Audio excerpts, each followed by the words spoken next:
ఏదైతే ఈవీఎం మిషన్లోనో మాకు ఏదైతే సుప్రీంకోర్టు గైడ్లైన్స్ ఇచ్చిందో దాని ప్రకారమే మేము ఇక్కడ రీవెరిఫికేషన్ చేస్తాం తప్పించి మీరు అడిగే క్వశ్చన్కి మేము ఆన్సర్ ఇవ్వలేమంటే మేము అపోజ్ చేస్తాం దానికి సంబంధించినంత వరకు.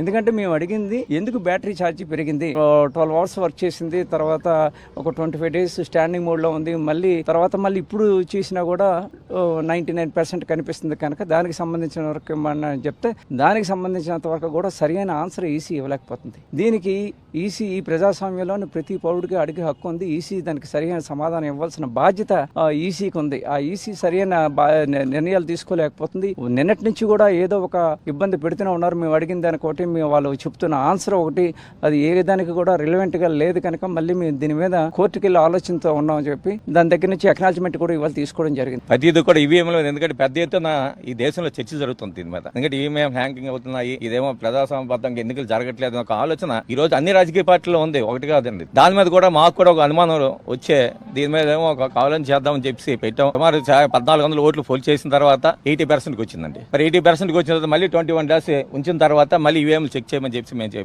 కోరడం జరిగితే ఆటోమేటిక్ కొంచెం ఛార్జింగ్ తగ్గుతుంది కాబట్టి మరి ఛార్జింగ్ తగ్గినప్పుడు కౌంటింగ్ లోనేమో 99% అలా ఛార్జింగ్ చూపెడుతుంది బ్యాటరీ. అది మాది అనుమానం. ఇది అన్ని రాష్ట్రం అంతా దేశం అంతా కూడా ఈవీఎంల మీద అనుమానం ఉంది కాబట్టి దీని మీద పెద్ద చర్చ జరగవలసిన అవసరం అంతే అన్ని రాజకీయ పార్టీలో కూడా. ఈ రోజు ఈసీ కూడా దీని మీద అనుమానం నివృత్తి చేయవలసిన బాధ్యత ఉంది ఈ రోజు. ఎందుకంటే మనది ప్రజాస్వామ్య దేశంలోనేమో ఓటు అనేది చాలా ప్రభుత్వమైనది మనది కాబట్టి ఆ ఓటు వేసే వ్యక్తి నా ఓటు ఆ పార్టీకి పడిందా లేదా అని చెప్పి ఈ రోజు ఆలోచన చేసినప్పుడు ఈ రోజు చెప్పవలసిన బాధ్యత ఈ రోజు ఎన్నికల కమిషన్ ఉంది ఈ రోజు.